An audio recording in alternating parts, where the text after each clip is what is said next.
My name is Butler, and I'm a fine artist. My current show comprises of a minimal figurative woman. I think woman has been a constant, recurring subject within my work, and this is how far I can reduce them without sexualization or objectification. What I've been making before, I've been quite detailed and definitive. And it's very hard for other women to see themselves in it, in a way, like a projection of yourself, unless you look remotely closer. But that's like a very minor demographic that look like the drawings I do.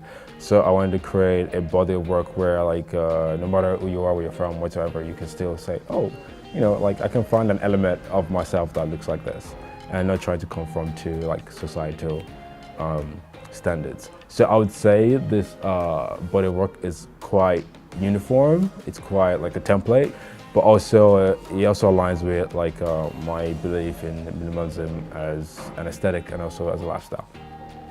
Most of these paintings, they kind of depict the multi-dimensional character of the muse. The two layers to it. So like one's a much more rougher, kind of like much more complicated, detailed, a little bit gory like sketch, and there's a layer of like, you know, white over it, and then I've overlaid it with a much more simpler version of the painting underneath. And it's just to kind of show how you know, women can be like super simple and also be quite complicated at the same time. I've sold like 6 pieces of Tinder because everyone's always swiping, right? Yeah. Well, like, okay, cool. If everyone's always swiping, then you always see my shit. So, so it's like, so like the first like is like, oh man, I love your work. I'm like, cool. Like, you wanna buy some? And they're like, really? I'm like, yeah, I'm here to sell, darling. Gone are the days, unfortunately, where you have to like wait for a gallery and be involved in politics of that. I think now it's come to a point where you have to like prove yourself first. I mean, it's really sad, but you kind of have to like show like you have a power and you have a big influence on people. We're like, oh cool, like come join us. We have big influences, we're big and influential too. Instead of the days where like they'll see a talent and like try to develop it to a particular stage. Now you have to like kind of have your own numbers. That's the way it works right now, and you have to be adaptable. My work and me have always been, you know, super connected. These are all drawings of real people, like friends, or people I've met, people that like my work and whatsoever. Like, oh, I want you to draw me and blah blah. I'm like, okay, cool.